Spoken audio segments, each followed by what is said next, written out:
வீட்டுக்கு திடீர்னு கெஸ்ட் வந்துட்டாங்களா? டக்குன்னு ஒரு முட்டை பிரியாணி குக்கர்ல செஞ்சுருவோமா? வாங்க எப்படி செய்றதுன்னு பார்ப்போம். இதுக்கு முதல்ல 2 முட்டைய குக்கர்ல கொஞ்சமா தண்ணி ஊத்தி மூடி போட்டு வச்சுருங்க. 2 விசில் அடிக்கட்டும். அடுத்து 1 கிளாஸ் பாஸ்மதி அரிசிய தண்ணீல கழுவி நல்லா ஊற வைங்க. முட்டை அவிஞ்சிருக்கும். ஒரு சின்ன பேன்ல கொஞ்சமா எண்ணெய் ஊத்தி 1/2 ஸ்பூன் மஞ்சள் தூள், 1/2 ஸ்பூன் மிளகாய் தூள், கொஞ்சமா உப்பு சேர்த்து முட்டைய போட்டு நல்லா ஃப்ரை பண்ணுங்க.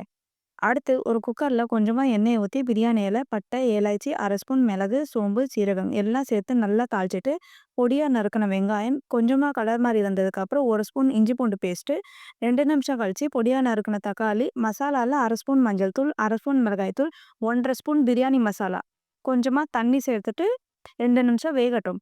ஃப்ரை பண்ணி வச்சிருக்க முட்டைய சேர்த்து இந்த மசாலாவோட நல்லா மிக்ஸ் பண்ணுங்க.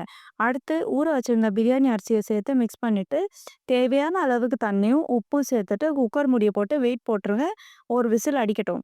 ப்ரெஷர் போனதுக்கப்புறம் தொறந்து பார்த்தா சூப்பரான முட்டை பிரியாணி ரெடி. சுட சுட எடுத்து சர்வ் பண்ணி பாருங்க. காரசாரமா செம்மையா இருக்கும். உங்க வீட்லயும் இத ரெசிபிய ட்ரை பண்ணி பார்த்துட்டு எப்படி இருக்குன்னு சொல்லுங்க.